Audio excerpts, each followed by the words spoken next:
Sound like some Viking music, don't it? Yeah, gotta get it out the mud, that's the only way to win. Who am I to point the finger like I never ever seen? Been through the ups and downs like the letter N. They don't let you through the door, better kick that again. Cause that's the only way to win. That's the only way to go. Gotta get it out the mud, gotta get it out the flow. Cause that's the only way to go, let's go. Shooting lights out.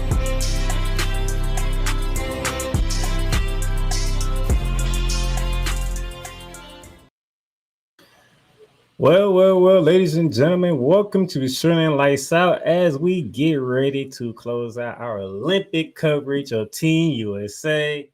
They got the job done in extreme circumstances as well, but they got the job done nevertheless.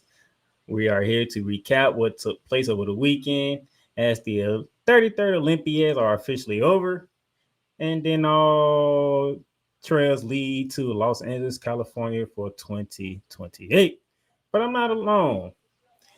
You can call this, I think we can call this for right at the moment in time, a little sports arena, a little reunion, because I used to join these two people on the sports arena along with Eric Wilson and Mike Caratanudo often.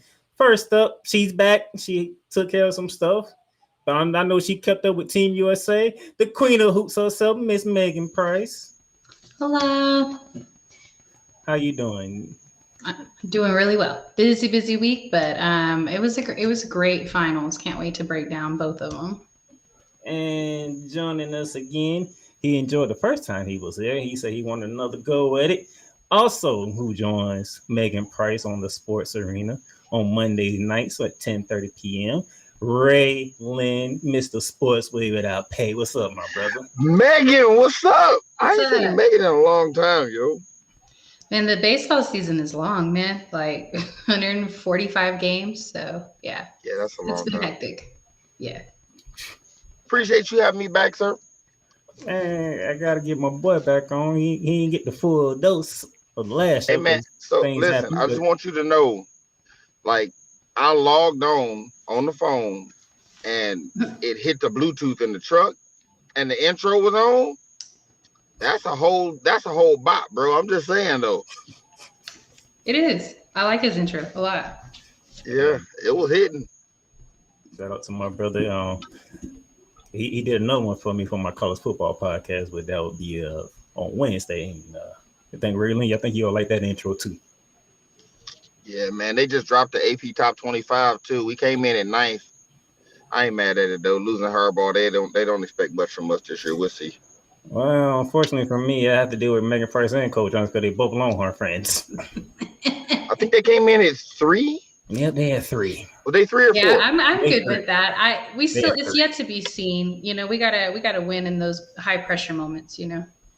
That is true, but I'm on y'all schedule, which I don't like. That's part of my schedule of death. But Right. I'll be talking about my conference.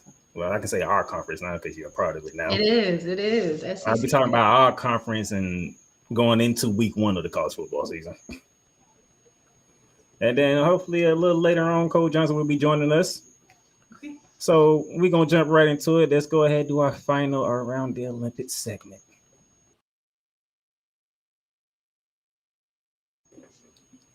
And to begin it, we're going to key it off with this. We swept the 4x400 relay. Quite the opposite of how I felt about the men's 4x100, which I'm not going to get into. Oh Lord. I'm not going to get into it. I did it last show. I'm not going to rehash how I felt about that. But Team USA swept the 4x400 and the ladies of that team. Oh my goodness. It was no competition. Once Sydney got that baton, it was done. And y'all It was want to see anything about it? definitely one of those performances of a lifetime. We talked about a couple weeks ago, right as the Olympics were starting, and like the rivalry between the Jamaicans and the Americans, whether it's men's or women's. And a lot of times you just kind of have to take it and roll with it because we have very similar records, the amount of medals and championships. And sometimes it's your time to win and sometimes it's your time to lose. And man, this time just really dominated. And Dude. Jamaica just quit. Well, no. I don't want to say that about her. I don't want to say that she just quit. I don't want to say that at all. She was in fourth, and then she just stopped running. I'm like, what just happened? I think injuries and just a lot of things that went into the factor of even some of these ladies didn't have the opportunity to warm up. There was a lot of factors that went into it this year that were different from other Olympics. Every competition is different. And so, you have to take it and you have to roll with it, but sometimes you mess up and it just didn't go that way. Go ahead, Ray. That was pure dominance. Like, it's rare, especially in a 4x400. Because did y'all see the mixed 400? Yeah. Where it looked like we was gonna win, and the girl from the Netherlands just Jesus Christ, right? When you put a race out of commission in the second leg, like it was over. It was over in the second leg. And shout out to Gabby medaling in the she did 4x100, individual 200, and 4x4. That you don't see that often. Somebody running the 1, the 2, and the 4. Shout out to her. Gold medal in all three. This like y'all mentioned Jamaica. This had to be a disappointing Olympics for them in track and field altogether. For sure. With kind of like the passing of the baton from Elaine Thompson-Herah. Well, you had I don't know why her name escaping me. The short one, the one with all the medals that pulled out the 100. What's her name? Is it Shelly Ann? Shelly Ann Fraser-Price, right? She was kind of carrying the torch, and then the last two Olympics, it was Elaine Thompson-Herah, and this was supposed to be the coming out party for Sharika Jackson, and that didn't happen. There's going to be a lot of pressure on her in 2028 because this was a very bad Olympics for Jamaica altogether in track and field. Right. Agreed. Very bad. But shout out to the United States, man. The men did their thing, but the women just dominated. It looked like they was running against high schoolers, man.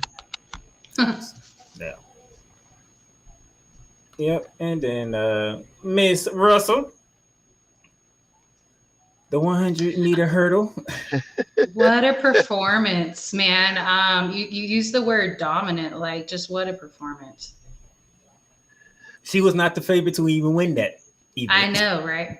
No, and if you go look, if you want to talk about dramatic, that race and the men's 100 were probably the two closest races of the entire Olympics. Like, to the point where, like, you're looking like, I don't know who won until they put the name up.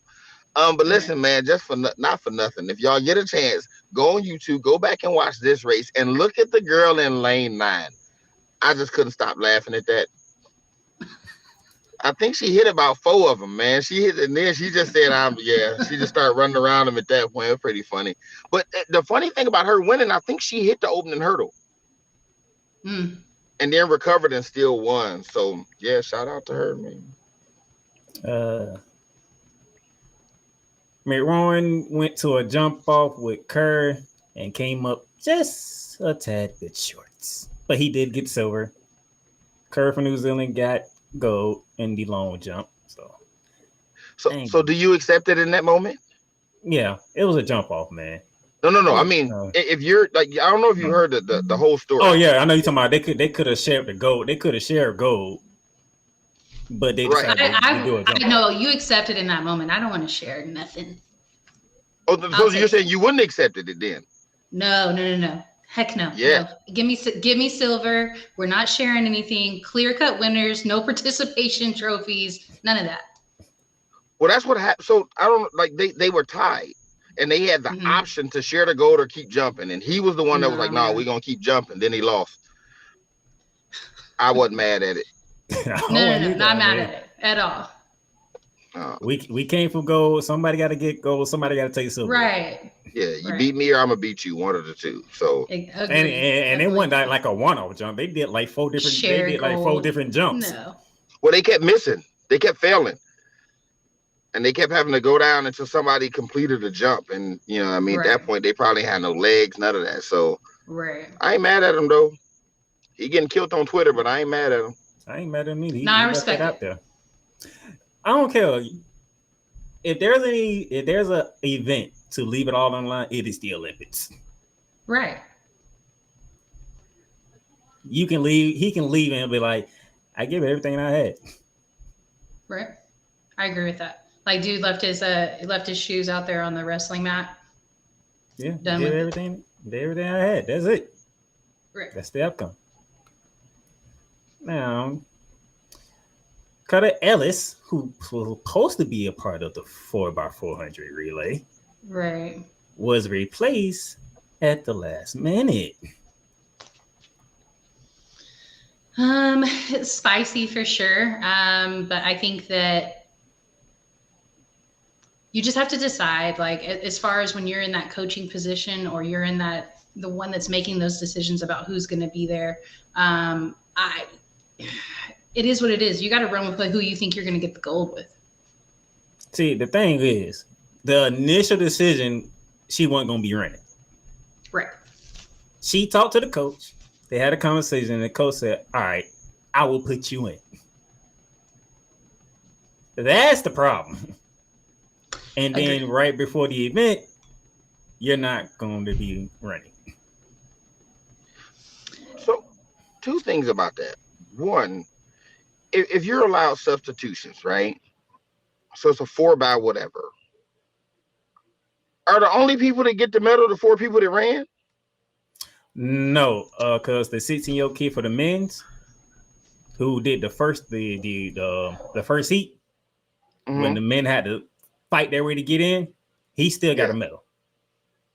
Okay, I feel a little less bad for her then. Like, well, it's like if she still get the medal, but everybody wants to be a part of. Looking at the race, I don't think it mattered who it was. Right? I don't think it mattered much which 4 he put out there. But yeah, it kind of sucks to be her, but she do still get her medal, man. Like if she didn't get a medal, that would really suck. If she thought she was running and then it was a late scratch and then she didn't get a medal because of it, that would really suck. But they all get medals. She be all right. She better go talk to Jason Tatum. Medal. Speaking of medals, Miss Jordan Childs is being asked to return her bronze medal from the 4 exercise as the committee has overruled what took place back on last Monday, and the girl from Romania will be getting the bronze medal. This whole thing right here is ridiculous. First of all, the judges should have scored. The judges should have scored it right in the first place. Right. And I said it when I talked about it Wednesday. I wouldn't have been mad if the Romanian girl would have got silver because she did good in that 4 exercise. Right. But they scored it the way that they did, and I'm like, these judges are tough. What are they looking at? And now you're saying, go ahead. Now you're saying that the American coach was 4 seconds late of doing a review, so you want to get 60 seconds once the score is posted. So you get 60 seconds to ask for a review. USA are saying they did it before the 1 minute mark was up. Right. So yeah, there's a lot of confusion going on with this situation. It's one of the reasons, man. I hate judged sports, right? Like anything where somebody has it's their opinion on what they deemed good, not good, bad, not good, where somebody stick a landing, and if you're a judge in your mind, they moved and you're going to deduct this many points, but this judge didn't see it the same way. Like judge sports are so weird, man. Even boxing, we always hear about controversial wins in boxing. Like, absolutely, for somebody to get one score, then their coach asked for a review. They changed the score. Now she gets a bronze medal because they changed the score. Now they go back and say that it was late, so now she has to give it back. And if I'm the person that's getting a bronze medal because they were late, I don't want it anyway. I didn't really beat her. She did speak out. She did speak out, and she just like really gave a heartfelt message for Jordan. And I mean, obviously commendable, but also it's tainted now too, because if you're taking the bronze medal because of that, everyone's going to view it as like you didn't really earn it. It was given to you like that, you know? And like you said, Playmaker, if they would have scored it right to begin with, then could have accepted it like that. But for it to happen this way, one of those situations, like even with the high jumper sitting there saying that, you know, they didn't want a gold medal. Like, what is that? Like you want to win it legitimately. So Yeah, all whole that situation fire weird. need to go to these judges because this is ridiculous. It definitely brought up those. Do you remember when Maidana fought Floyd the first time? I really thought he won that fight. And you know, they gave it to Floyd. Two of the judges gave it to Floyd. One of them gave it to Maidana. And it really brought up those types of feelings about judge sports. Agreed. Oh, boxing's the worst. Boxing is the worst. They just were not going to let Floyd complete his career with a loss. They weren't going to let it happen. Well, I know one sport USA is back on top of. That would be soccer, ladies and gentlemen.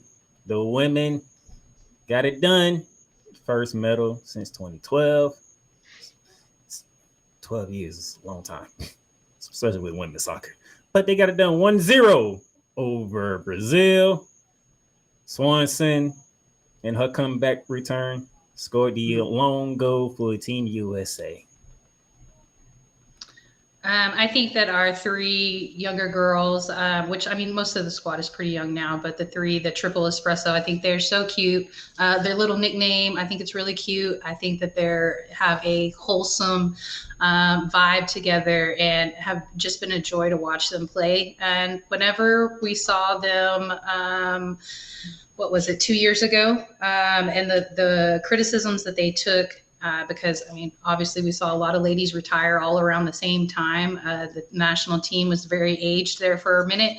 And there was a lot of criticism going out that they didn't perform up to expected, but every dynasty comes down and has to rebuild. And I love watching this rebuilding process. Congratulations to the ladies. Now, something that blew me away. All of a sudden, China can win weightlifting gold medals. Where did this come from? 5 weightlifting gold medals from China? The juice. I give you diving. I'm just joking. I'm not throwing around accusations. I would give China diving. They are supreme at diving. I would give you table tennis because I don't even remember how many tournaments in table tennis they did at the Olympics. Every time I turned around, it was table tennis final going on. But weightlifting? But you know what though? In those smaller weight classes, I could see it. Right. I could easily see it. Like them, like think boxing, featherweight, bantamweight, like those flyweight, those smaller weight classes, I could easily see it. They be strong. Right. Yeah.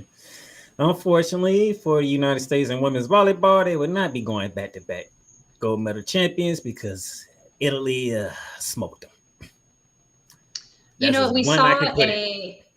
We saw that happen with a few of the women's sports. Also the water polo, like they were going for their 4th straight gold, and ended up finishing 4th this Olympics. So, sometimes it's your turn to win, sometimes it's not. It was a good matchup though. That was not a good match. I was just like, yeah, they is really finna lose to Italy. They can't do nothing. Once I knew halfway through that second set, I said, yep, this is over. Because the USA had no answers for Italy. They just didn't. And then to close it out, Queen of Hoops, I think you know this person. I think you follow her career. Lauren Jackson is ending her career with a 5th medal as Australia took bronze. Yeah. That is one that, she didn't have a ton of impact on that medal, to be honest. She didn't have a ton of playing minutes in this tournament. And, I was just really happy when we heard that she was coming back. I think she took like a 4-year break. obviously she was done with the WNBA for a while, but she'd still been playing overseas and internationally for a little while. And then she took a break and was able to find something to help her with her pain management, and came back and was really vital in them getting to this point. But the Olympics, we didn't get to see a whole lot of playing minutes out of her. I do believe she was injured, similar to DT. DT tweaked her ankle. We didn't get to see a lot of playing minutes from her either. And it's just time. But man, great to see her back on the court for a little while, but it's time. I'll give y'all the final gold medal count when we get done talking about Team USA. About Lauren Jackson. Lauren Jackson is the epitome of put some respect on her name. I did there was a WNBA conversation I was having, I don't know how long ago, but when people start talking GOAT, everybody gonna say Cynthia Cooper, everybody gonna say Maya Moore, Lisa like people don't bring up Lauren Jackson brings enough. up Lauren. Like if you look at her, what she got 3 MVPs, right? 3 MVPs, 2 or 3 championships, something like that. Like her resume is legit. Like put it like this: if you put her resume next to Lisa Leslie's with no names, just no argument out of me. Like look, she'll Lauren, have more accolades, I'm sure. She top 5 for sure, easy. But she really has a GOAT case. I mean, people will never. They just won't. But she really got a case. Oh, my bad. Well, no, WNBL, my bad. She's a 4-time WNBL MVP. She's a 3-time MVP in the W, 03, 07, 10, and she's a finals MVP, 2-time champion, defensive player of the year. Yeah. Mm-hmm. Lauren Jackson, you had a hell of a career. And shout out to her. And DT got her 5th too. No, she got 6, right? Was it 6? 6. And I love that headline that I saw. Somebody came out and they were like, and it was one of these major news sources, and they said Katie came out with 4 gold, the most of all time for international basketball. Like DT doesn't exist. We gonna get to Team USA after this break.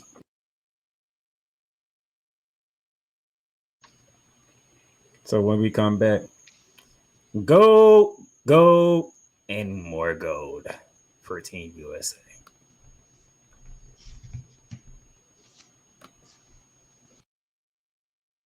I love you morons.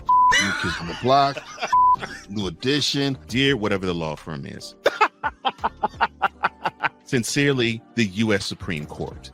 Ben Affleck, Matt Damon, go yourself again, Jason Whitlock.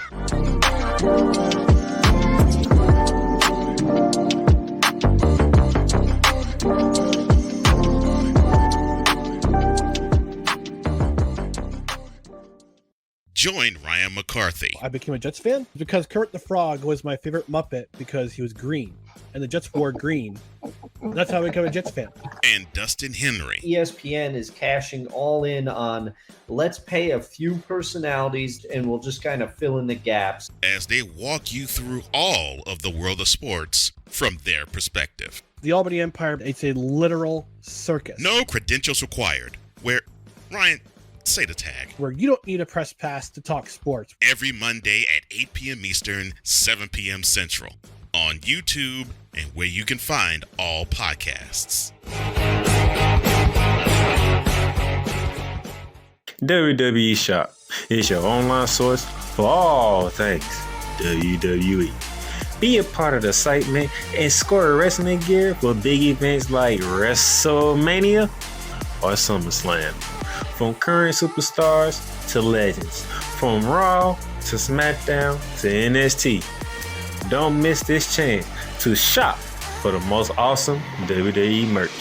Shop for the best deals as well as WWE gift cards and save big on your favorite items. WWE Shop at Fanatics Experience. Cool McCain. You thought you wanted Gunther against Chad Gable, but you didn't. And I'm going to tell you why. Chad Gable would take everything that Gunther's done and bury it. The Playmaker. It was on site. AJ Styles walked out there, seen LA Knight. Oh, okay, nigga. LA Knight hopped out the car. Let's go. Break down everything in TNA, AEW, and all of the WWE programming. Join these two kings, monarchs of wrestling, live every Monday at 6:30 p.m. Eastern, 5:30 p.m. Central on the Play Caller Sports Talk YouTube channel. All right, ladies and gentlemen, welcome back to Showing Lights. NES later on today, 6:30 p.m. Eastern Standard Time. I will be hanging out with Cool McCain to talk some wrestling. It's always fun talking wrestling with that guy there. I'm looking forward to it. But as we move on, it's time to celebrate. Because Team USA men's and women's basketball got it done. Starting with the men on Saturday, they went against host nation France for the gold medal. It was a rematch of the Tokyo Games back in 2021. But this time, France had the crowd behind them. And a superstar by the name of Victor Wembanyama. As an American fan, obviously this game couldn't have gone better for me to be able to watch Wemby do really well, but still the Americans won. I don't want to sit there and say I would have loved an upset, but just watching Wemby play so well I loved it. Don't get confused by the score, ladies and gentlemen. It was not that far apart. It was not that far apart. Did y'all or if see it was when that he far went, apart, it was reversed. bruh, did y'all see when he went coast to coast and hit Embiid with that hezzy and then went, bruh, that dude Are you is talking about for special. that coast to coast? Yeah. Yeah. Bruh, he hit him with like a little in and out hezzy and blue pad. Oh my God, Wemby is nice, Like he's not even in his prime yet, y'all. Like no, he only played one season in the NBA. This dude is special. I love Like it. I did a post yesterday, man. I wound up taking it down because they was like, France owns the rights to this. I posted that video and I was saying I owe Wemby an apology because when he came out and it was all the hype, I was like, yeah, y'all said this about Bobo. Y'all said this about Chet Holmgren. He's 7 feet. He can do it all. No, this dude, man, he different, dog. He is different. But those ball handling skills are just completely different. Yeah, 30 different too, though. Yeah, we're gonna get to him. We're gonna get to him, but Team USA shot almost 54% from the field, 50% from three is a reason why behind that. 29 assists on 36 made buckets. You can't be mad at that. We are sharing the ball. Nobody's having ego problems. We come with a goal, and we come with a goal in mind.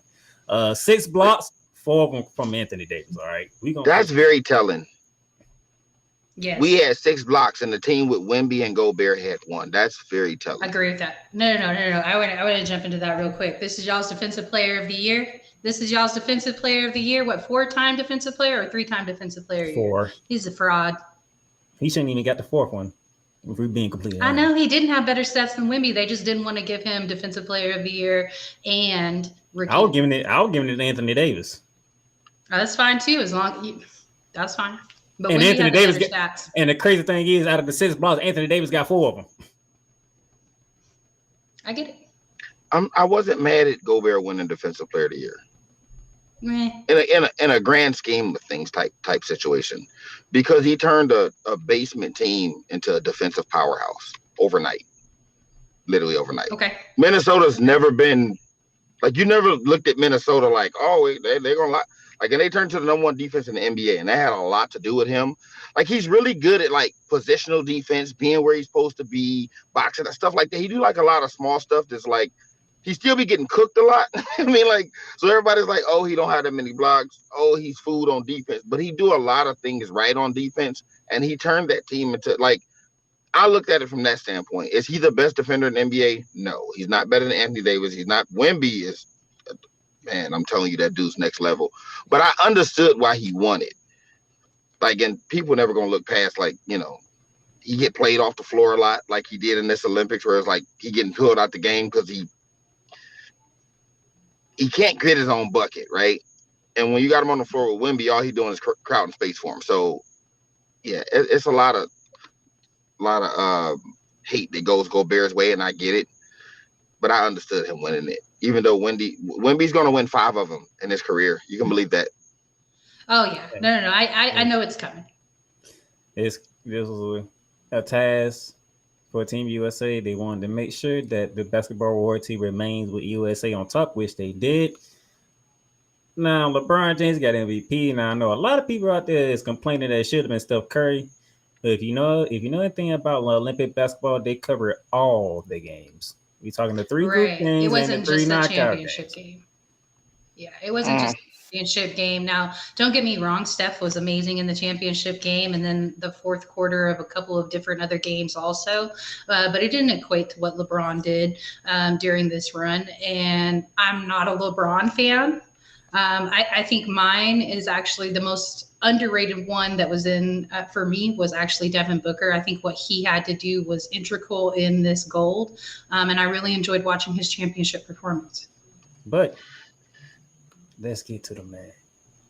This man right here. Yeah, that dude was special. This man right here. He was special. I chose this shot because this shot is just ridiculous. That was stupid. That was stupid.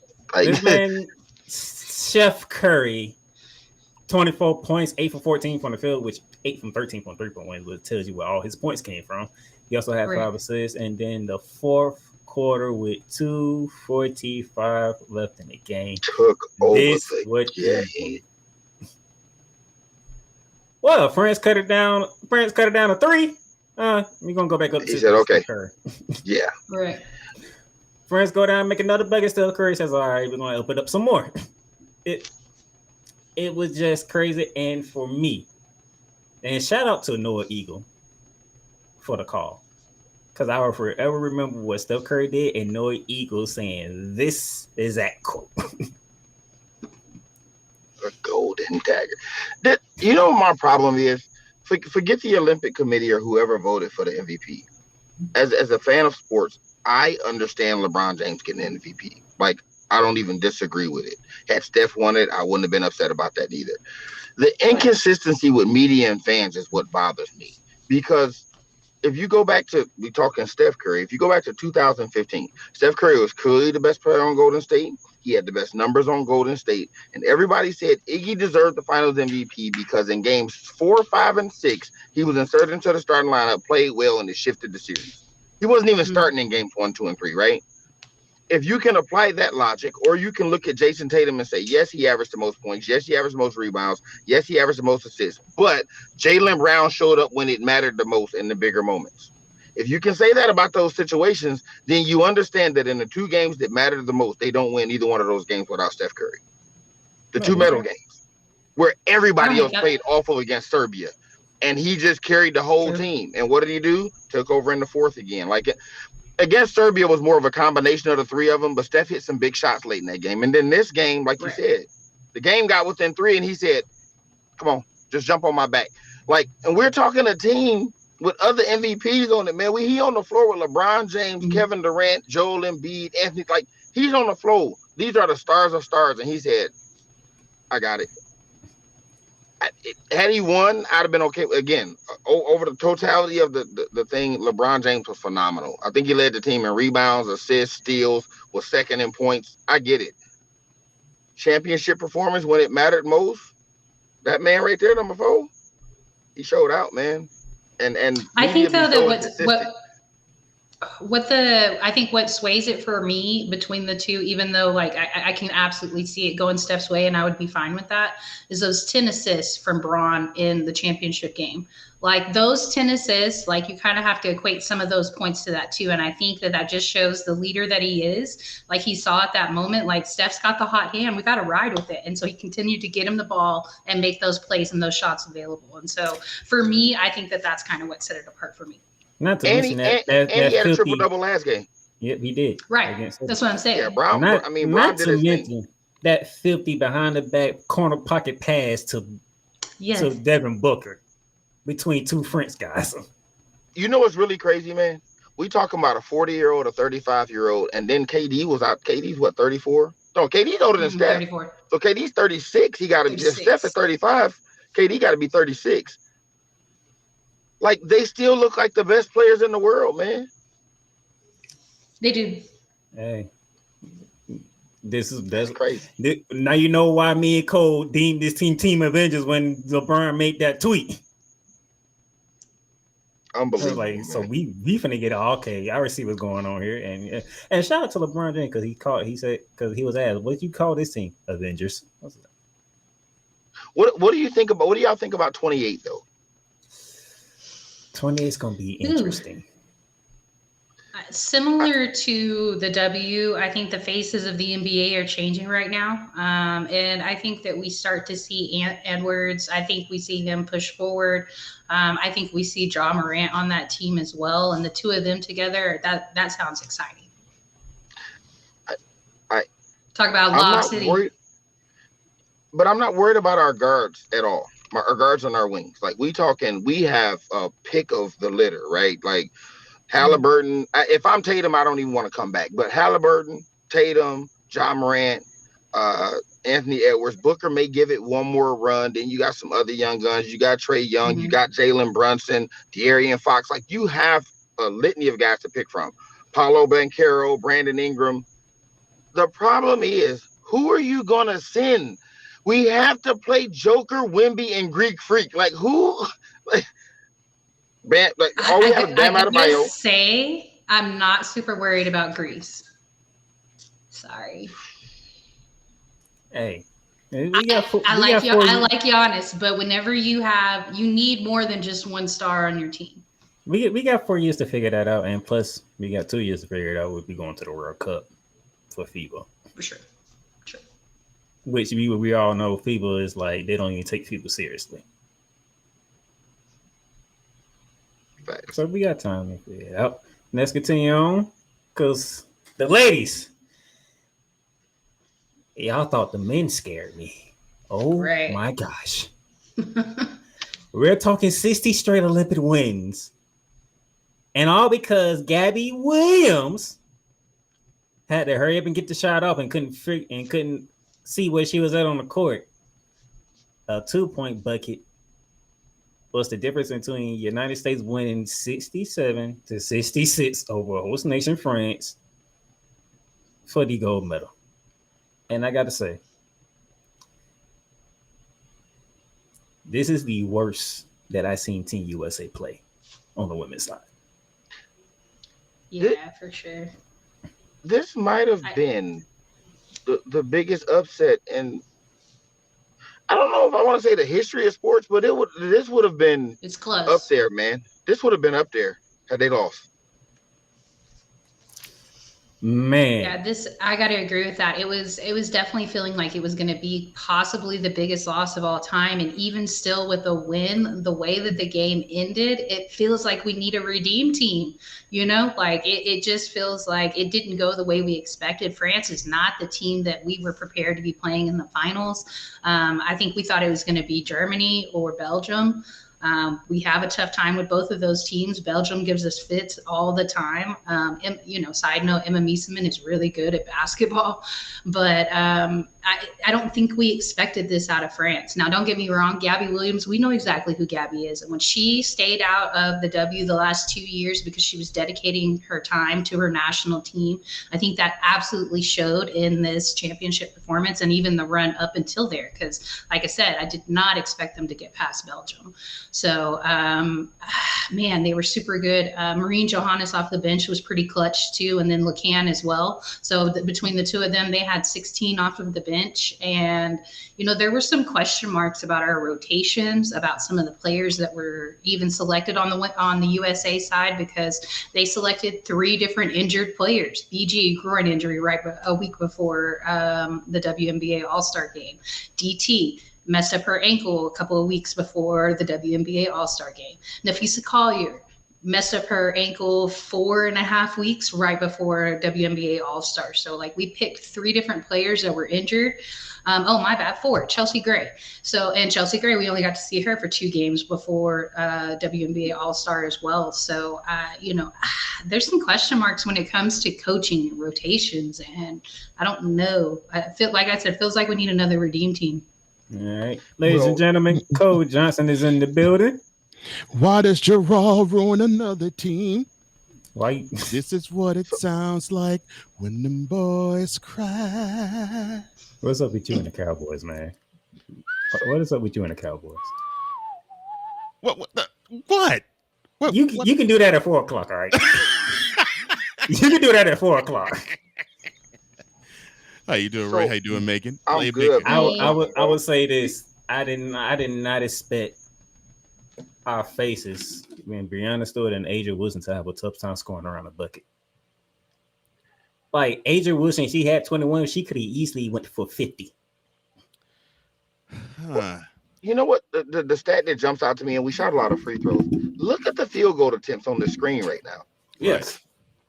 We're just sleepwalking through the game, turning the ball over. It's one of the things like, to be able to win and we played that bad, it's like, all right, good. But Megan said we might need a redeem team. Oh, the redeem team coming. Because you can believe in 28, Asia probably going to play again. Brianna going to play again. Sabrina going to play again. 100. Probably Kahleah, right?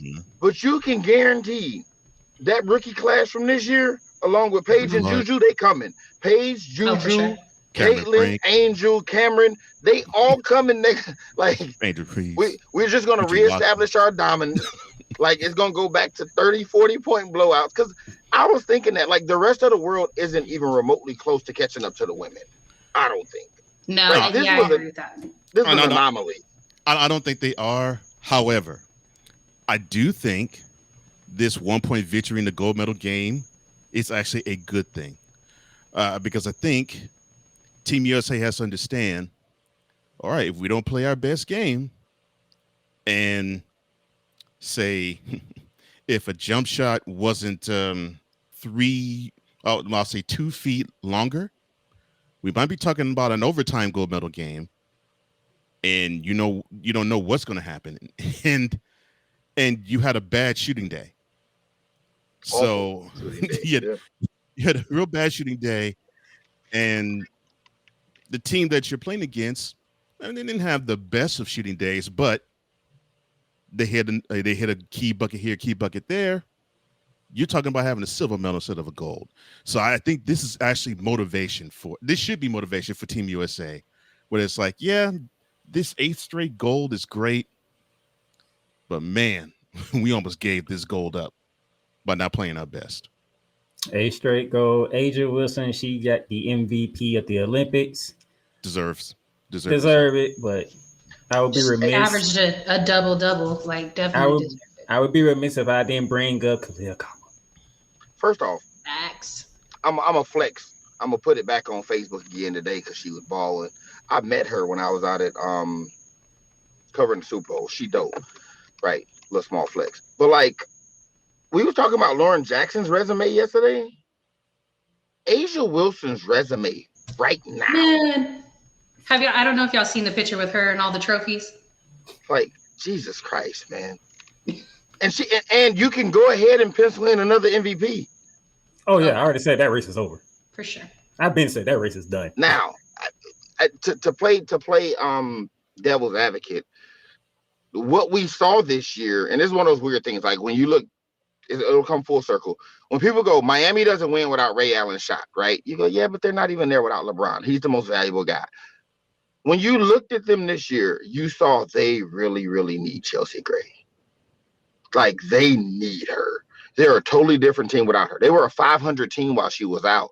And then she comes in, they start lighting it up. And you go, so who's really the most valuable? It's still Asia. Because you remove Asia from that team, and I don't know what we're looking at. But she's clearly the best player in women's basketball. I think 2 years ago it was close with her and Brianna Stewart. It's not close no more. And Brianna Stewart is great. But Asia's next level, man. She hit a bit of a shooting slump. And it started at the end of last season. And so that was the difference maker for me personally when it came to last year's MVP, was just because, Stewie hit a shooting slump. And then Asia, she was on the gas the entire time. And even to start this season out, Stewie hit a shooting slump. And so for me, that was the difference maker in the MVP talks. But Kahleah, we talking difference maker, Kahleah Copper.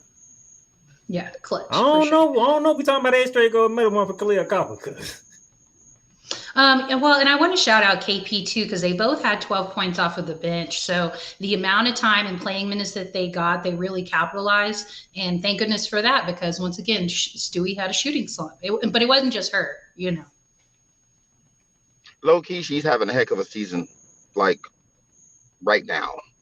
Stewie? No, Kahleah. Like she's having a hell of a Kahleah is season having right an now. amazing season. Yeah. Yeah, so she's kind of etched herself into that upper echelon of players because we didn't see this in Chicago. I mean, we saw it, but we didn't see it because they were so loaded. You know what I mean? Mhm. Like now she's she's over there with, them two old dinosaurs over there, and she's really showing like she like that BZ's for not a real. dinosaur. She just moves like one. Man, both of them is dinosaurs. And shout out to Sabrina Ionescu because even though she didn't play a lot, when she did play, that offense had a little more rhythm to it when she came in. Agree. In that third quarter. Because I was like, Coach Reed, you better do something. Because this is not the Team USA team that we've been seeing. I think Coach Reeves was clouded when it came to her judgment and her rotations because Fee shouldn't have been starting. But they got the job done. They got an 8th gold medal. I wouldn't mind seeing the women do what the men did, how they brought in Coach K. Let Dawn come back. Let Dawn come coach the team. Dawn didn't want to coach. Dawn didn't want to coach.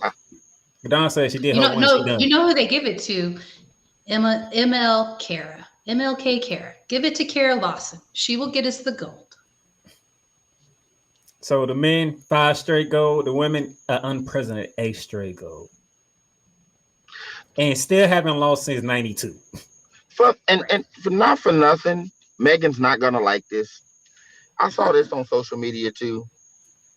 At what point do we stop blaming LeBron for 04 and start talking about the fact that Tim Duncan was the leader on that team and the best player on that team and coming off 2 MVP seasons, and we blame the rookie because his name is LeBron James? Nobody blames Tim Duncan for that. This is where you miscalculated my fandom. Because Manu Ginobili is my favorite player of all time. I think that France this year on the women's side, they had a almost Argentinian-esque type of performance, like almost with the biggest upset of all time. And I think that that's how good Gabby Williams is. And I think Manu and Scola and the rest of that team just really came together. And there's times when heart overrules talent. And in that moment, heart overruled the talent of Team USA. And France almost did it to us.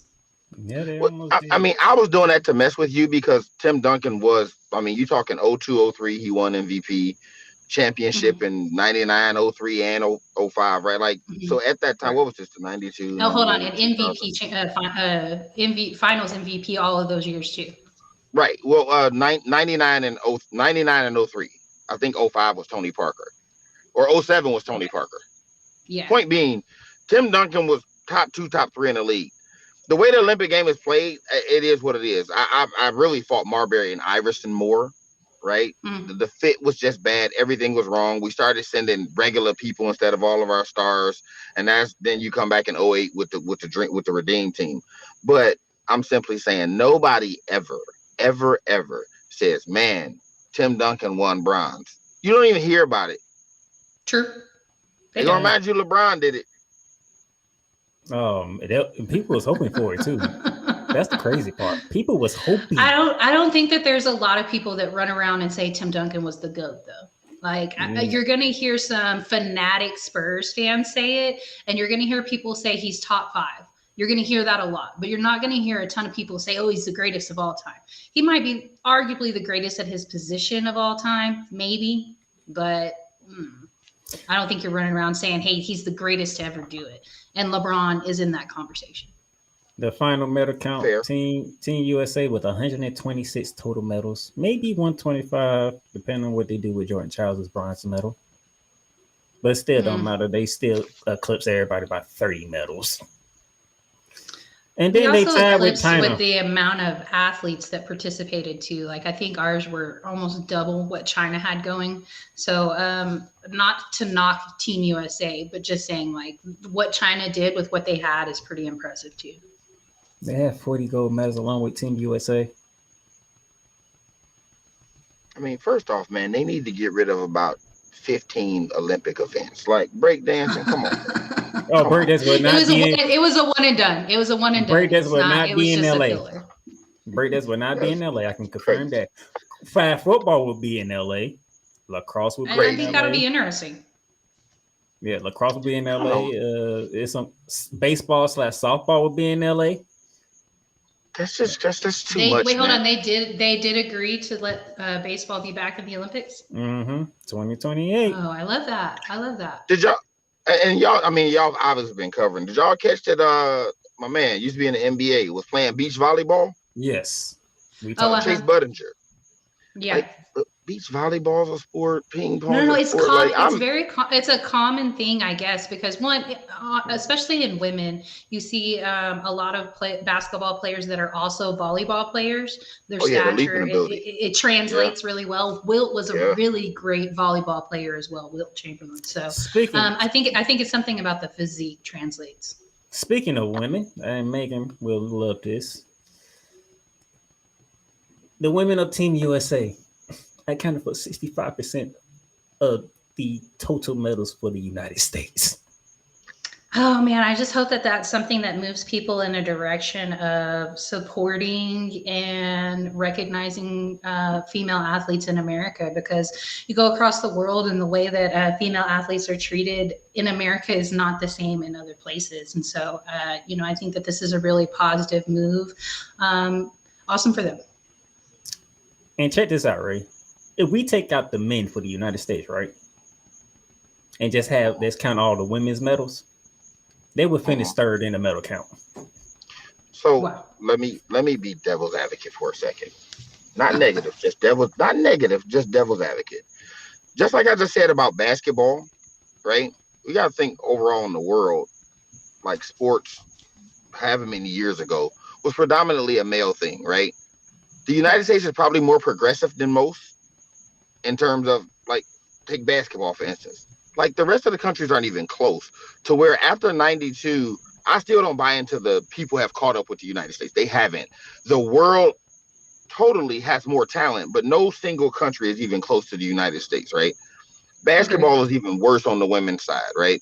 So a lot of these sports, man, you see our women, I mean, they're dominating. It's like, because here in the United States, a lot of women, they do that whole, I'm gonna get out there and play with the boys thing, right? I'm gonna run with the boys. I'm gonna play football with the boys. I'm like, that woman, like, listen, you talking about 65%.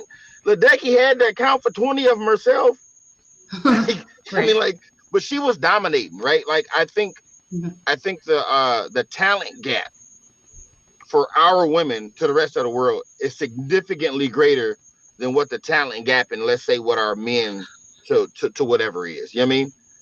Like, I think the point I was trying to hit was just that the way that female athletes are treated in the public here compared to other places. Like, because if you go to Spain or you go anywhere in Europe, and a lot of those players are not treated poorly the way that they are here in America. Now, I'm not saying that's always the case, but I have talked to people that, have been fans of the international game. And when they hear somebody say something about negative about the WNBA, and they're like, well, that's an American thing because we treat our female athletes pretty well over here. So, I don't think it's necessarily a bad thing. I think that we're moving in the right direction for sure. I know Megan has to take care of some business, but before she goes, second half of the WNBA season begins Thursday. Right. So we start back Thursday. And I think we're in for a really great season. Is Vegas going to be able to bounce back in the second half of the season? We have seen them kind of get it together once Chelsea Gray got back on the court. New York is still looking like the most dominant team in the league. Connecticut is very much still there. What will they look like with Marina Mabrey now? Obviously, shooting has been an issue for Connecticut. Very similar style play of the San Antonio Spurs, very systematic, slow defensive ball, but they're not going to outscore anybody. So by going and getting Marina Mabrey, I think that they're going to be able to up some of their 3-point shooting. That's probably what I'm most excited about. My team is 12th right now. We're dead last. So I'm just hoping that we win a couple games. All right. That is the queen of Who's Megan Price. So don't worry. You'll hear from me, Ray Lane, and hopefully Cole Johnson, because we will preview the second half of the WNBA season after this break. Bye, y'all. The largest egg producer finds bird flu in chickens at a Texas plant. Weather. Devastating tornadoes rip through the heart of the United States. Inspiration. A breast cancer survivor completed the journey of chemotherapy and now begins a future one. of matrimony or sports. Michael Jordan is shown on a photo with Diddy. LeBron James has a video extolling the virtues of a Diddy party. This has been yet another beating a dead horse presentation. We got you covered. BS3 Network, in association with Comey Media Incorporated, proudly present The Morning Shift with Cole Johnson. Live every weekday at 8 a.m. Eastern, 7 a.m. Central.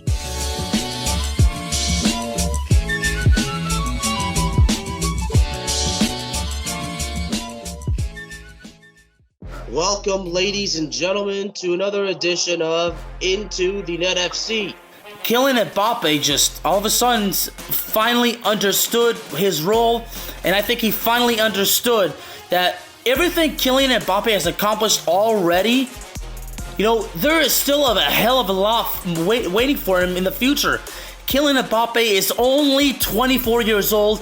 He has accomplished so much, and you know what? Kylian Mbappe has not even reached his prime. Finally seeing, the Marcus Rashford we have been hoping for such a long time, But, this game, after everything Manchester United has been, doing lately, this was actually the ultimate test, to see if Manchester United, honestly was all of a sudden for real. I explained this. The United States, maybe they have to suffer this loss as a lesson to learn to prepare for the future. Because 4 years from now, the World Cup is in not one, not two, but three countries. The United States of America, Canada, and Mexico. Into the Net FC is available on all streaming platforms, including Spotify, Apple Podcasts, Google Podcasts, Amazon Music, and YouTube. Shop hats and official sports gear at Liz.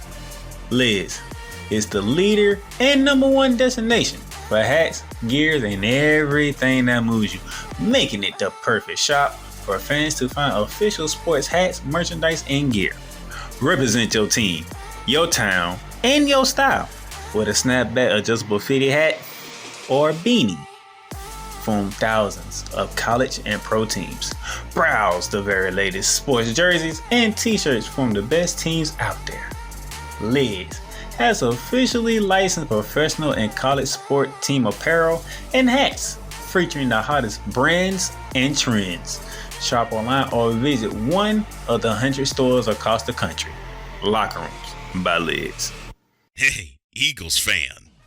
Join my man Cool McCain and a host of others as they break down every single game, every single week in an objective manner, and also from a fan's perspective as well. Remember, this cast feels just like you.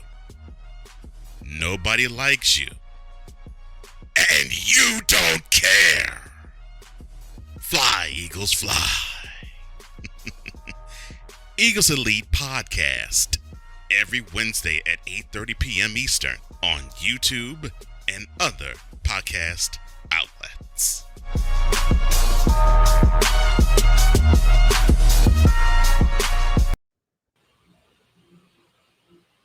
All right, welcome back to Shining Lights Out.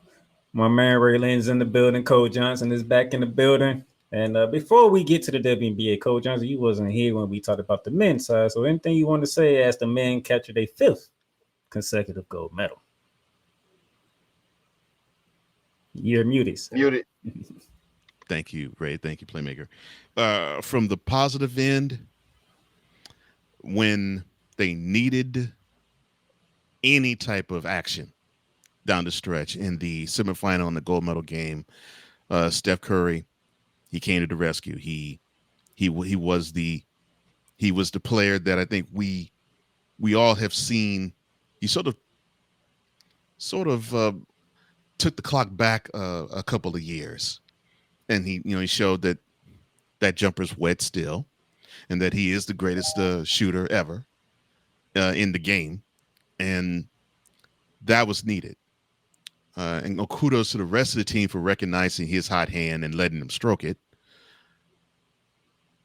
But on the negative end, you sap suckers who are known as bronze sexuals. I knew you was going there. I knew it. if I see one more time either there is no quote, there is no question LeBron is the GOAT, close quote, LeBron 3 and Michael 2, close quote, or quote, the gap with the GOAT has widened because LeBron James has more gold medals than Michael Jordan, close quote, and quote, it's let him. You let haters need to let shut up. It's now a le gold medal. I'm like, Lord have mercy, close quote. If I hear one more of you bronze sexuals, I am going to shut all of you down and shut all of you up. Between you, Brian Snow, y'all cannot dodge these. Y'all cannot ignore these people. Again, as I was perusing social media, the crap just kept smacking me in the face Saturday, Sunday, and today. I'm like, come on. The man's almost 40. You can see that he's father time. And then some fool had the nerve to ask me the question, quote, so when will you recognize that LeBron is the GOAT, close quote? And my answer? Never. I already know your answer. No. I didn't say never. I said play and win championships until he's 70. That's just so absurd. That is so absurd. It's unbelievable. That right there is probably, and Brian Snow, I don't even deal with him. I don't even know why I still have him on Facebook. I really don't. Like when he comment on my stuff, I just delete it because because for someone to call themselves a sport, like we're all fans at heart, right? Mm-hmm. I have my favorite players, I have my favorite teams. But if we want to call ourselves analysts and sportscasters, and we're really going to do this, at some point you have to report with some sense of like objectivity. You know what I mean? It's like this dude just, LeBron's not even top 25. Dude, get off my timeline. Get off my timeline. Stop talking to me. So I think a lot of people, man, who have Jordan as their GOAT, right? LeBron could win 7 more championships. It won't matter to them. They'd be like steroids. And he had, it won't matter. LeBron is great. Like he's top 2 at worst. And top 3 at worst. There's 3 guys I think in that class. It's him, Kareem, and Mike. Whatever order you got him in, I'm cool with. I don't think this did anything for his legacy, to tell you the truth. Right? Like the LeBron, whatever you want to call them, are going to, use anything to their. Who cares, dude? Like we're supposed to win. We were supposed to win gold. We have the best players in the world. We did just that. So I don't think it padded his legacy at all. Not that MVP don't mean nothing. The one that they started giving out in 2040 and took off 16 years before they gave another one. Nobody cares. Nobody cares. The man Ray Land, we all in the same boat. I will say this though, Cole. You mentioned Father Time, and I've said this to many people. In real time, he's on the phone call. I can tell. In real time, man, we're watching somebody defeat Father Time, and nobody will admit it. That man's almost 40. Man. You get what I'm saying? Like, because Father Time means age is caught up with you and you can no longer perform. Well, if I say I'm undefeated in all the fights I won, then I'm undefeated. Forget the ones I lost. I'm undefeated in all the ones I won. That's what we say about Father Time. Father Time is undefeated. We saw Tom Brady defeat Father Time. Yeah, that dude played to 45? Yeah, he did things he wasn't supposed to do at the age he was at. We seen LeBron James in real time defeat Father Time, and as soon as he loses a step, they're gonna say, "Yep, Father Time's undefeated." Well, LeBron James been whooping Father Time ass for years now. Am I supposed to say that on here? Can I do that? No, you good. You good. Okay, you good. But yeah, so what we're moving on to WNBA because I got about 5 minutes left. WNBA, like I said earlier, begins Thursday, the second half of the season. And I know it's been a month, so let me catch y'all up to something. I'm glad you put this up. This is what I needed. I needed this. The New York Liberty stand on top with 21-4 record, followed by the Connecticut Sun. The Minnesota, who are the Commissioner's Cup champions, by the way, the Minnesota Lynx at 17-8, along with the Seattle Storm at 17-8. And then the defending champ sitting at 5th, 16-8. as we get ready for this. And the games that you'll be getting us started, as you see here, Prime Video, we have the Mercury and the Chicago Sky. So we get to see Angel Reese going against Brittany Griner. Also at 8 on ESPN3, you'll have the Washington Mystics going against the Commissioner's Cup Minnesota Lynx. And then at 9, Minear at Liberty head to LA to take on the LA Sparks. Now, those are the games for Thursday. You got 3 more games on Friday with the Storm and Dream going at it. Mercury and Fever. Caitlin Clark's first game from the break will be Friday against the Phoenix Mercury. Diana Taurasi, Caitlin Clark round 3. Clark up 2-0 in that one.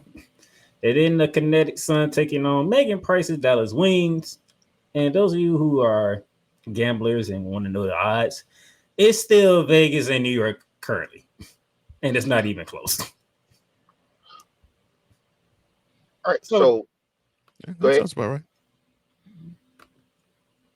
So, Raylan, second half of the WBA season.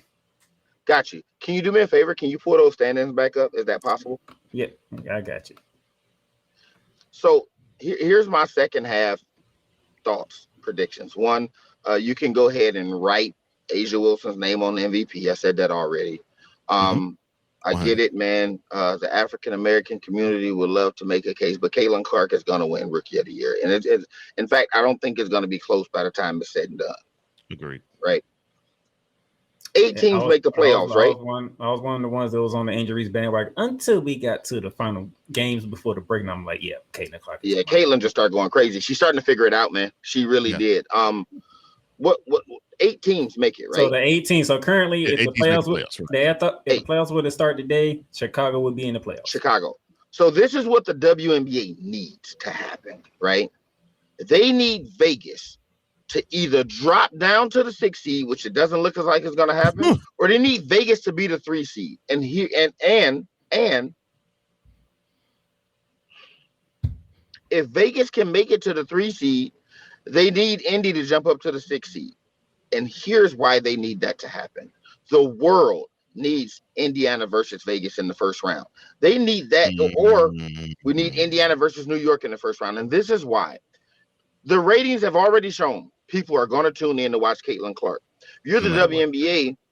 You're trying to brand your product, right? So if everybody's going to tune in to see her, you would love to showcase the best talent in the world, right? So in that first round playoff matchup, if you can get Caitlin Clark versus Brianna Stewart and Sabrina Ionescu, or that juggernaut over in Vegas with Asia Wilson, Kelsey Plum, Chelsea Gray, like if you can get one of those matchups in the first round, that is going to be great for ratings because they're tuning in for Clark, but they're going to see your best. Then the reason Vegas needs to move up to 3 because we don't need to get them in New York in the second round. We need them in the finals. Right. We don't need the 1 versus winner of 4 or 5 matchup. We need Vegas in that 3rd seed so they can play in the finals. We don't need the semifinal. Remember, like when the West was so stacked, it was like the finals was the Western Conference Finals in the NBA. If Vegas and New York play, that's what we're going to see it as. Although Connecticut, in their mind, has something to say about that. But a fully healthy, ready to go Vegas is better than all of them, right?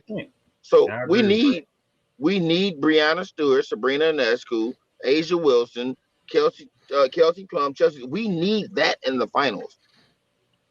That's what I mean. They need, and then a rivalry, man. Rivalries are good for sports. So that's what for the standings. That's what I would like to see happen. I would like to see somehow we get Caitlin Clark versus either New York or Las Vegas in the first round. I don't want to see them play Connecticut. That's not a matchup they want to face either. They're gonna lose to whoever it is. Like if it's Connecticut, Vegas, or New York, they're gonna lose. But you want to, showcase Leah Boston and Caitlin Clark. Well, we want to see them against, because again, I want to see it because I know people are going to tune in. Yeah, so it'll be a great opportunity for the W while all those eyes are watching to have your best players out there. Here's my thing. The reason why I say they don't want to see Connecticut because the times they have played Connecticut, they cannot handle the physicality that Connecticut brings. Oh no, yeah, they getting smoked by any of them. But still, I think it would be good for the W. With the Aces and the Liberty, you'll probably get to see Caitlin Clark do her little work and put up some good numbers. But with Connecticut, because Connecticut, out of all the WNBA teams, Connecticut is the most physical team, and that does not play well into the Indiana Fever's hand. Well, that didn't play well in any shooting team's hands, and considering that's how they want to roll when it comes to offense. Yeah, physicality shuts all that down. And Brownsexuals, class is in session. Whenever you have a physical team that goes up against a team that settles for jump shots far too often, the physicality shuts all that crap down. And you got to pray and hope that the shots from deep fall about 40 to 50%. You got to hope it does, because if it doesn't, and you chunk all those bricks from 20 feet and beyond, and you got a team that can just simply feed inside and keep scoring easier points on the inside, that doesn't bode well for you. And so, yeah, I mean, we saw this, back in May when the Sun and the Fever hooked up. That, if the Fever settle for jump shots, they won't even be remotely in the arena. And I think they have to keep that understanding. Should the Fever match up should this hold true, and they match up in the first round. So I'm looking forward to this second half of the season. Kahleah Clark is now my front runner for Rookie of the Year. She's mine too. I was on the Angel Reese bandwagon, but I would love for Angel Reese to get, or at least get a co-Rookie of the Year, but I don't see it.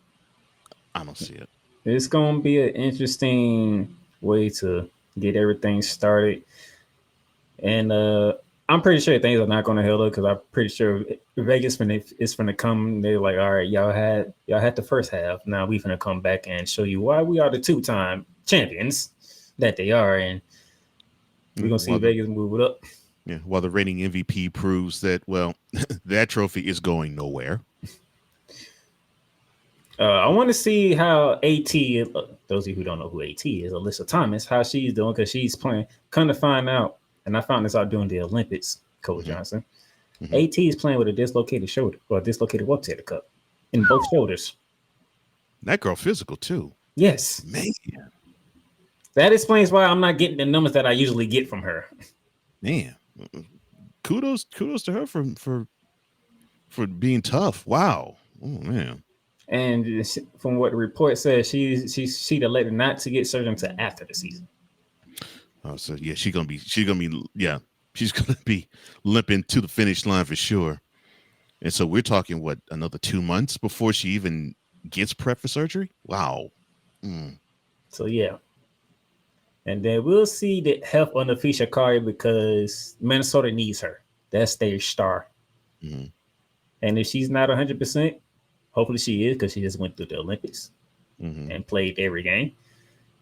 If she's not what she was in the first half of the season, Minnesota could be tumbling down a bit. And Seattle, since they had a month break, I want to see if Seattle, have they got that camaraderie now? You had a month off. The only player from two players from Seattle was Drew Lloyd for Team USA and Matt Nabar, who was playing for Australia. Mm-hmm. So Skylar Dinger-Smith got to chill. Enrique Agumake got to chill. So I want to see how Seattle comes out licking. Yeah, go ahead. I'm sorry. And of course, everybody gonna look at Indiana and Chicago because of obvious reasons. Yeah. Do they play any time do the rest of this season? Their last and final games at the end of the month. Okay. In Chicago. Okay. So I figured they had to put one more of those games after the Olympics break. They had to put at least one game. So depending on if Angel Reese can up her game a bit more to give Kahleah Clark a run for it, I said that game probably will determine the Rookie of the Year. But if Kahleah Clark pick up when she left off at, it won't matter. The only way it's going to change, and I'm not rooting for it, wishing for it, prognosticating for it, is if Kahleah Clark ends up having a season-ending injury sometime between now and this time next week. And that's the only way I can see her not winning Rookie of the Year. So Though my WNBA fans, your wait is almost over. Just got a couple more days to go, and you'll have WNBA back.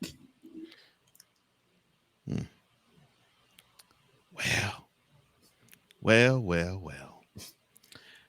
I will say this though. I think the women who, well, at least the Team USA women who comprise of the WNBA, I think they're gonna have a little bit more motivation, a little more personal motivation. I think now when they go back to their teams, because I think they want to prove that this game Sunday was a fluke. Bad.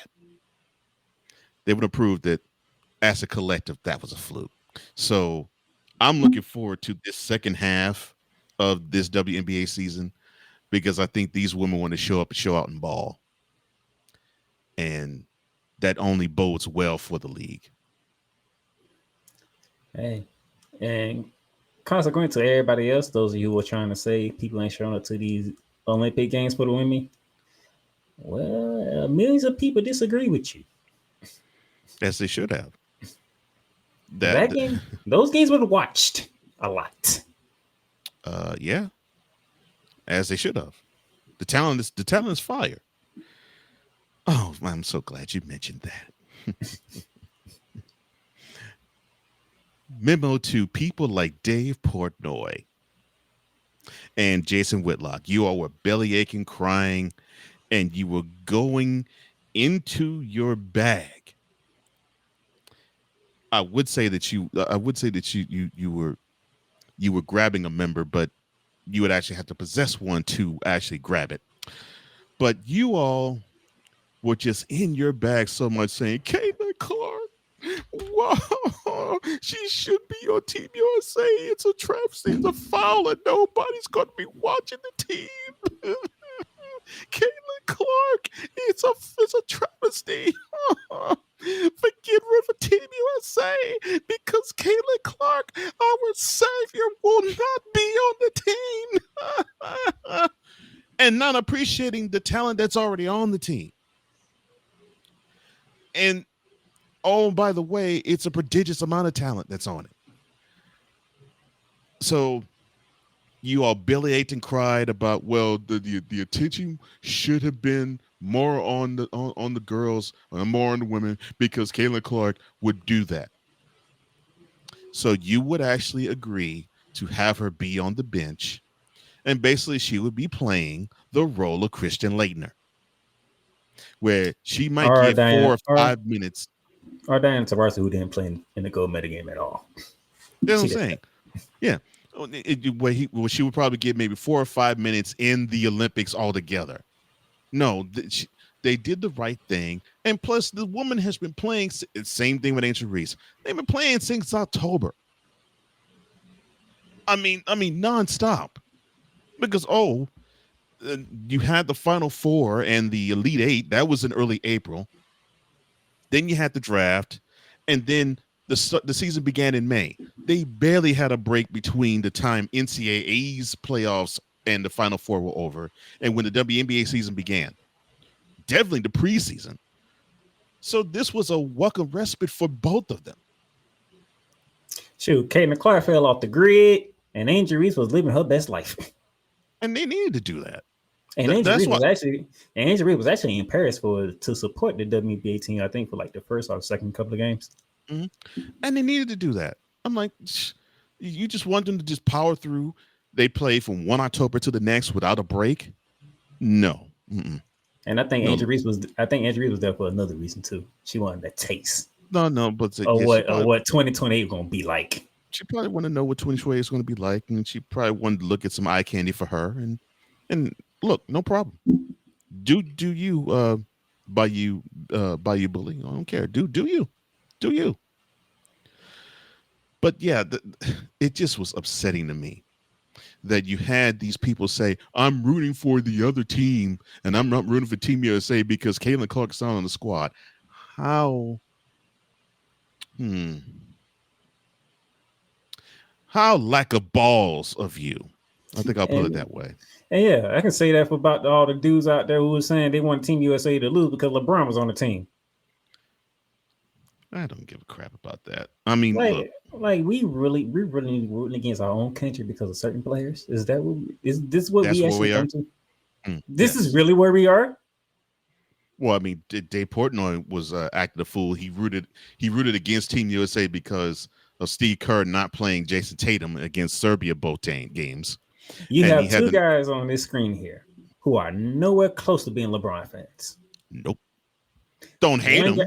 One guy's not a LeBron fan because all his fans that we call Bronxestrals. 100. Another guy is not a fan of LeBron because what colors do he don in the NBA? The purple and the gold. And guess what? We said, all right, we can put this to the side for a month. You're donning the USA jersey. Yeah. We won't go. That's all we care about. Yeah. Once we get the gold, we can go back to not liking you, LeBron James.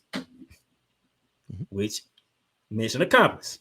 Thank you, LeBron James, Kevin Durant, Steph Curry, everybody that donned the Team USA jerseys. Thank you. But your obsessive fans still suck.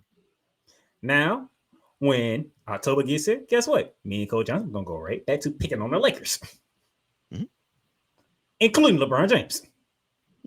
Yeah, a team that has him and Anthony Davis on the squad, and they barely can sniff a playoff spot. I still find that hilarious. Hilarious, but guess what? We are very thankful to both of them for what they did with Team USA. Oh yeah, both had a part in getting that gold medal, the 5th straight for their team since, well, Yo Kang brought home a bronze 20 years ago. And he only doing that because of LeBron's successful, but we being real honest, we all know why that 04 team didn't work. And guess what? It wasn't LeBron James, Dwayne Wade, Carmelo Anthony. No, it wasn't them.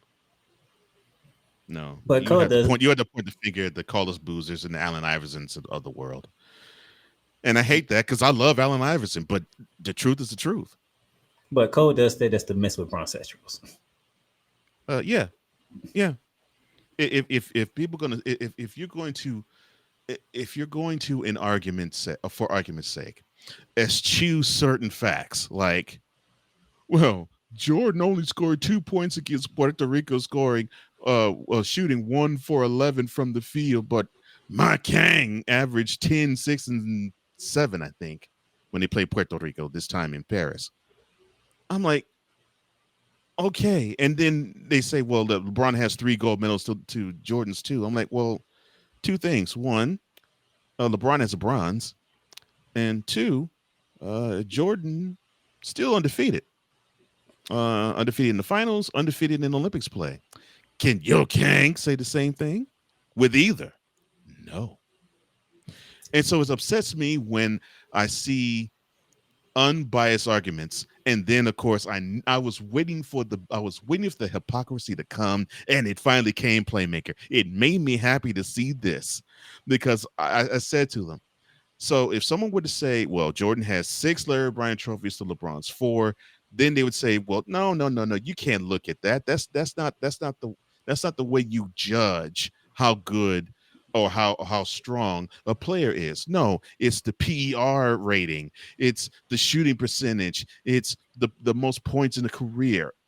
It's with the more points with the less shots. You have to look at that.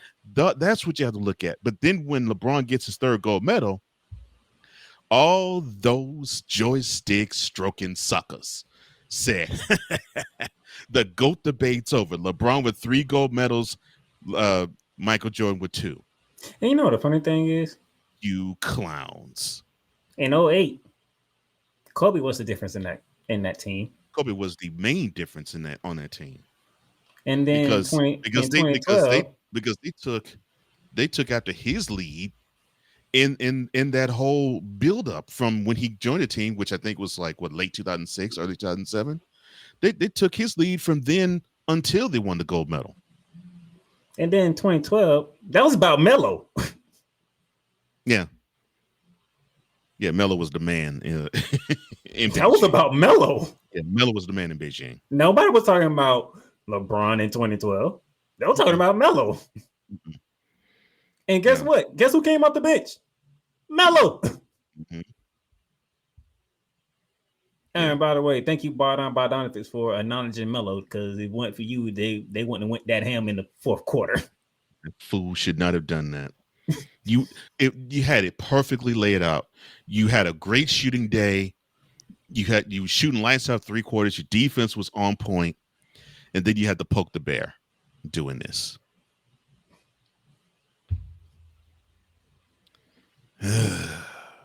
You had them down 13 going to the last minutes of the third quarter.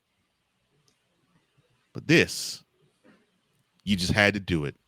Sad, but and Bogdanovich, you know better than that. That's the messed up part. You know better than that. He did, and did it still. And LeBron's like, "Oh, that's what we doing." And then that fourth quarter came, and it was up. Yeah. That's it. The old head said, "All right, Durant, James, and Curry said, all right, I see what we're gonna have to do here." Mm-hmm.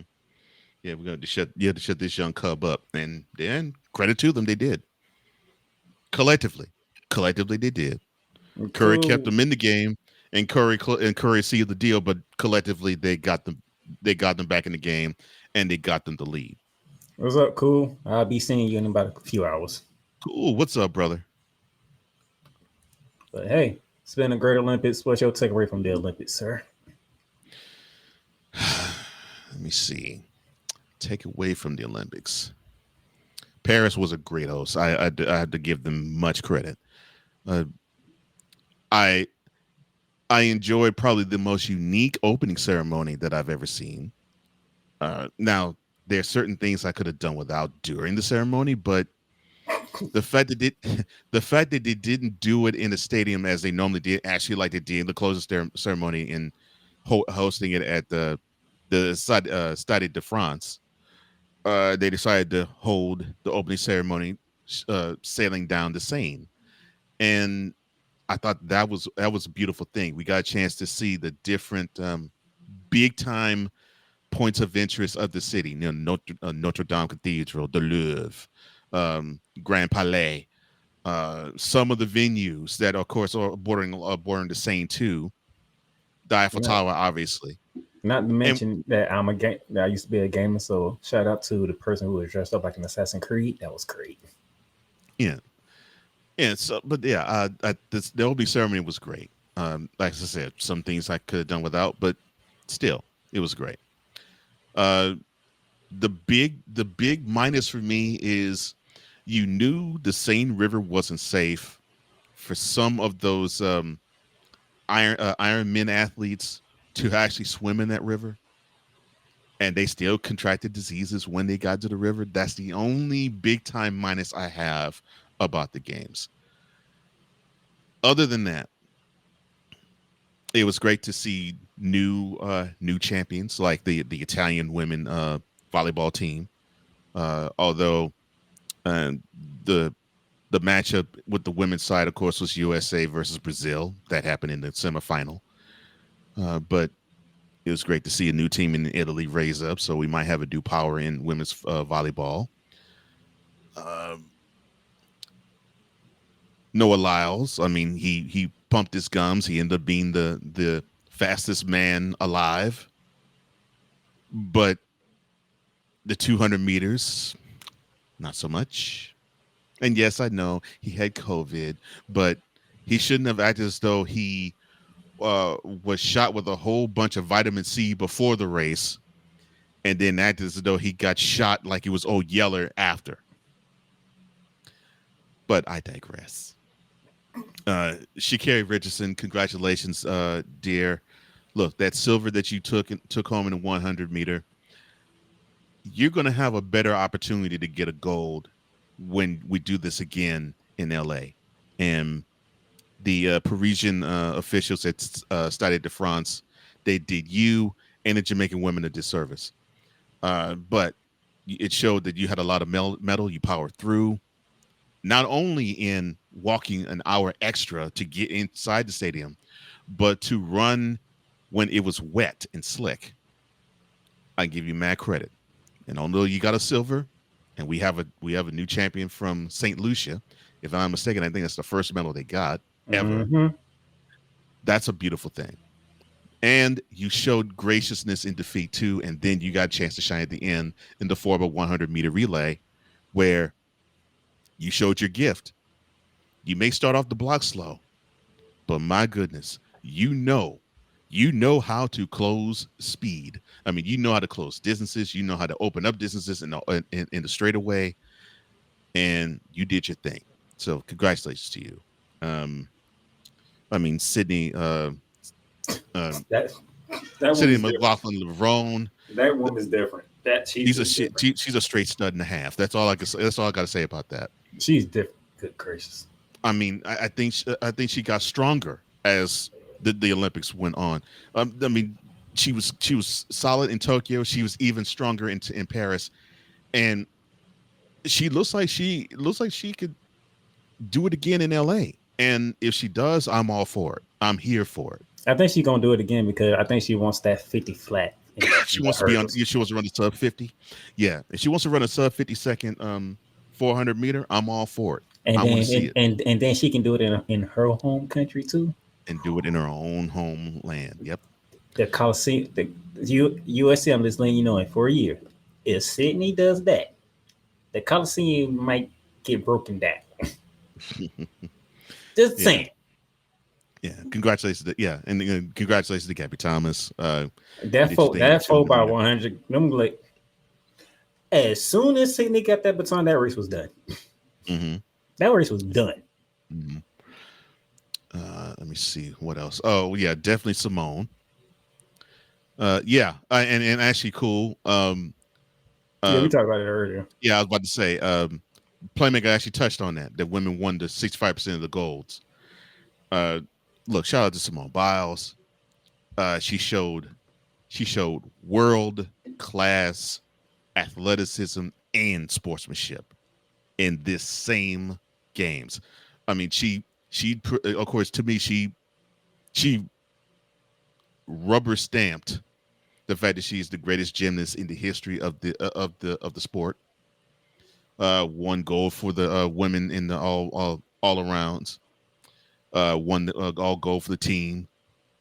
And for me, even with that, the floor exercise. Yeah, I know she tripped up on the beam and she didn't medal, but hey, you can't win them all. The floor exercise, she did a really good job on it. But Rebecca Andrade, that was a great performance. Rebecca Andrade. That was a great performance. And the fact that this woman with not one, not two, but 3 ACL tears in 4 years. Is that right? 3 ACL tears in 4 years. And she comes back and she puts forth a gold medal performance on the floor. And Simone, with you, was it Sunny Lee or was it Jordan Childs? The one Jordan Childs, but it was a lot of confusion going on with that. And this, I'm going to get to that after I touch on this. But yeah, Jordan Childs and Simone Biles, the fact that you all showed that you were queens and champions in bowing to Rebecca, doing what she did and having her moment, to me, that elevated the both of you in my eyes. I'm like, yeah, those are champions. And I love that. You showed that somebody came back from something debilitating. They had their moment, and you weren't going to spoil that moment. In fact, you were going to add to it. And I congratulate both you women for bigging that woman up, because, whoo, man, Brazil, you better throw a party for that woman, because that was something else. That was something else. And tune out the noise of people saying, well, that makes me sick, that the fact that Simone is happy with the silver and bowing to the gold medalist. No, man, know the story, and then know the story, do the research, and then shut your mouth. Now, I feel for Jordan Childs. Here she is. She gets awarded with a bronze, and then at the end of the games, they said, well, that protest they have you got the bronze. Yeah, that protest was only 4 seconds too late. And now you be 5th behind 2 Romanian gymnasts. One would get the bronze. And was told this, what was it? The day of the closing ceremony? This report came out. I want to say this report came out Saturday, if I remember correctly. I'm like, yeah, Saturday. This this report came out Saturday, August 10th. So the day before the closing ceremony, you're gonna actually say to this woman who holds the bronze, well, on second thought, your performance actually was a 5th place performance, not a 3rd, because your team lobbied their protests and protestations to us just a little bit too late. What a crock. But that's the Olympics for you. See, my thing is you basically won 2 athletes. You basically won 2 athletes. Mm-hmm. Because if you would have started correct in the first place, and I said this earlier before you jumped on, if the word mean girl would have got silver with Simone Biles, I wouldn't have been mad because her routine was great. Mm-hmm. Yeah. Yeah. So credit them. Of course, Kahleah Ledecky, you're still the queen of the long distance, 800 and 1500 meter in the pool. And no one can touch you. And I know she can't wait for LA because she wants that feeling what Leon Marchand had. Yeah, she wants that Leon Marchand treatment, and that's what I'm gonna get to last. But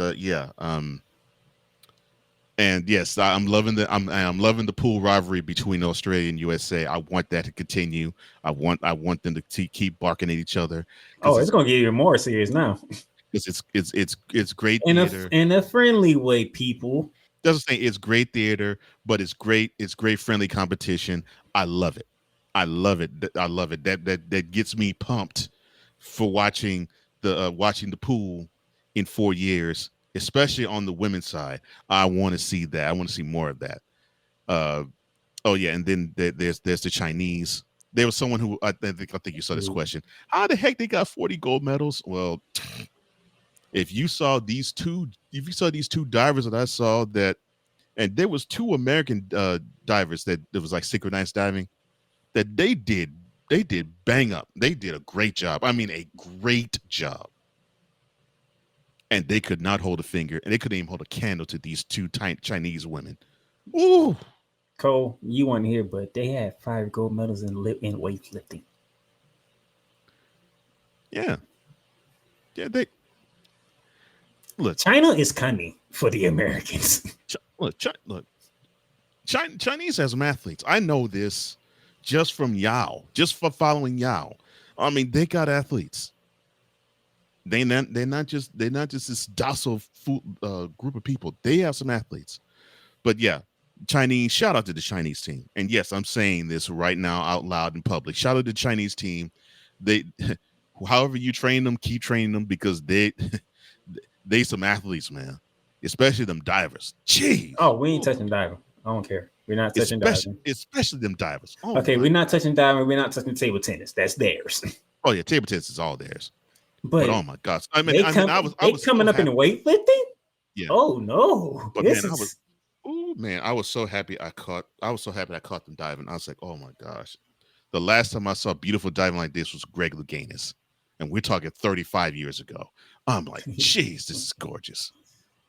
That's all I kept saying. This is just gorgeous. I'm like, oh my gosh, human beings should not enter into the water with that little splash. And it kept doing it time and time and dive again. I'm like, oh, I was like, and the U.S. women are doing it. U.S. women are being great, and they're still getting dog walked. I'm like, dang, yeah, that was awesome. Like I'm gonna say this one more time. I'm staying away from South Korea because they know how to shoot some goddamn arrows. Oh yeah. They swept the archery event. Let me see. Breakdancing, let that not be an event ever again. Oh no, that's it. They already announced that it will not be a part of 2028. I know it won't be part of 2028. But there are some people who have hope for 2032 because it sounds like it's going to be in Australia. 2032. It's slated to be in Brisbane, but I'm wanting it to not even be there. I want this to be a one and done situation because breakdancing, that was something back in the mid 80s, and you all ain't gonna touch the breakdancers in the mid 80s. I knows this. I've seen this. It ain't happening. I'm sorry. No, they did. You know, if you did in the early 2000s, you might have had something. Maybe. Look, yeah. Shout out to, of course, to both men's and women's U.S. basketball teams. You all awesome. Cool. Shout out to the women. Shout out to the women's soccer team. Look, this is something that really stood out to me, and I was saying this to Cool, and I actually do want to talk to Cool about this. Them ladies, when they got to the knockout round, they didn't allow one single goal, and I'm thinking to myself, these are young whippersnappers. How in the world a team so young can be that disciplined on the defensive end? Normally, a team that young has defensive lapses. But the semifinal game, the quarterfinal game, semifinal game, the gold medal game, 0 goals they allowed. And I'm like, jeez. Well, shout out to Emma Hayes, the coach for the soccer team. And I'm thinking to myself, okay, so if this is the team we're going to be fielding for the next probably two Olympiads after this team can be this team can do they can wreck some shop. They can wreck some shop. And they are so cool on the pressure. Mm-hmm. Because that's what stood out to me, man. I'm like, this young team allowed no goals. I'm like, dang. Man, that goalie. They get after you. They that get goalie. after you. I know that part of it is the goalie, but part of it too is, of course, how you defend. I'm saying the goalie because Brazil had 2 golden opportunities. Mm-hmm. No, I'm saying part. I know it's a tandem thing. So yeah, definitely shout out to the goalie, no question. But yeah, you also limit those opportunities too. So I'm like, jeez, yeah, they stood out. My American men, my tennis guys, somebody. I want y'all to go back and see how much this Olympic gold medal meant to the who we are calling the GOAT of tennis and Novak Djokovic. When the last time you seen Novak that emotional for winning? Never. Even when he wins Grand Slams, he's never emotional. He may do a fist pump, he may do a scream, but nah. And that tells you something. And this is a dude that has won 24 Grand Slams. He already announced he's coming in LA. So I'm gonna need all my American men to take these 4 years seriously because Novak is coming for another gold medal. That's my point, Cool. That's exactly my point. 2 great opportunities for a team, especially talent of Brazil, to get a shot on goal in a whole game. That is unheard of. And that's what I'm talking about. I was like, yeah, shout out to the goalie, but shout out to the rest of the team for also investing in defense and limiting those opportunities. The women's national soccer team, those women are back. And the men, they're back to being quarterfinals ready. And I think they'll be quarterfinals ready again in LA. Mm-hmm. At least they gave me some excitement, unlike the actual national team. Mm-hmm. At least this team gave me some excitement. And to me, what stood out the most, even out of all of what I said, definitely the Parisian crowd. I mean, they were awesome.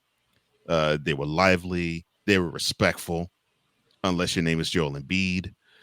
And for obvious reasons. And that's why I didn't even complain about it. And I'm like, yeah, he deserves all that division. But you know what? They kept the booze to a respective level.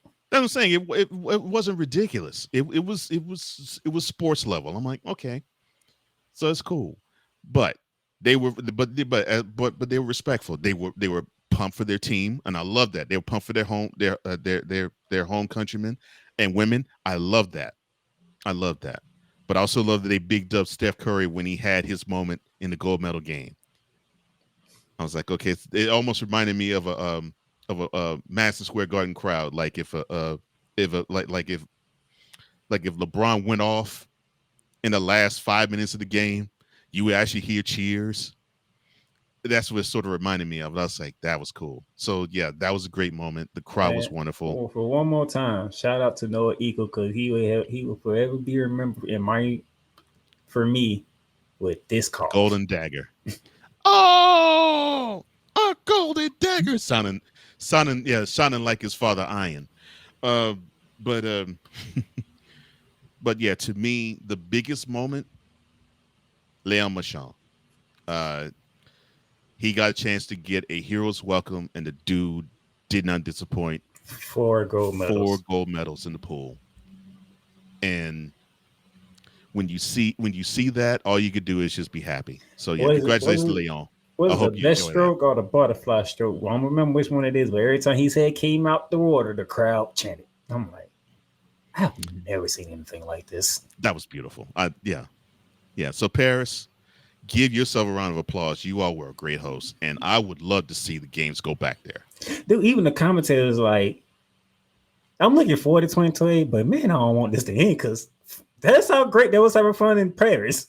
Yeah. They did a great job. Every venue that I saw was beautiful. When you have the announcing teams at different events, it's bittersweet because they looking forward to go home because the Olympics is at home. But for what Paris did, it's like you don't want to leave it. No, it's a beautiful city. We're talking about the announcers for these events. Yeah, it's a beautiful city, and again, the Olympics, they showed up, they did their thing, and I'm happy it went to Paris, and I look forward to having to go back there. I mean, it won't be probably in my lifetime, but hey, still, I would love for it to go back there. I mean, he can do that. And B said he may play for Cameroon. That's what he originally wanted to play for, but he knew Cameroon wasn't gonna make it. So it was either France or USA. Yeah, that's fine and cool. Those 3 crying, happy crying, laughing, rolling the floor emojis. I'm with you on that. Let them play for Cameroon. So that would do it for us today. It's been a pleasure to cover the Olympics this year. Yeah, happy that Cool joined us for a show. Ray Lynn for 2 shows, and then Kobe Johnson, the man of the morning shift, for this entire Olympic ride, along with Megan Price. It's been a fun one. Now we go back to covering the WNBA and then football season. So for Megan Price, for Raylan, for Koo McCain, for Cole Johnson, I am the playmaker. Team USA still on top of basketball royalty until 2028 comes around and we do it all over again. And we'll bid you adieu for the Olympics. You better find some players, you'll say.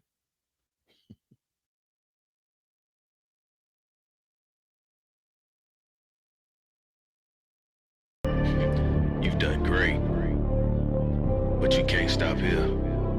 You can't stop now. You gotta keep going.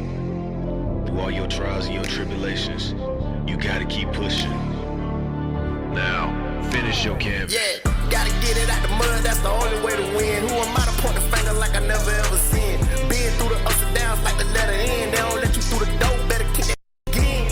Cause that's the only way to win. That's the only way to go. Gotta get it out the mud. Gotta get it out the flow. Cause that's the only way to go. Let's go. Thank you for tuning in to today's episode. If you want to follow the podcast, you can follow it on all streaming platforms, including Apple Podcasts, Google Podcasts, Spotify, Stitcher, and a whole lot more. This has been Shooting Lights Out.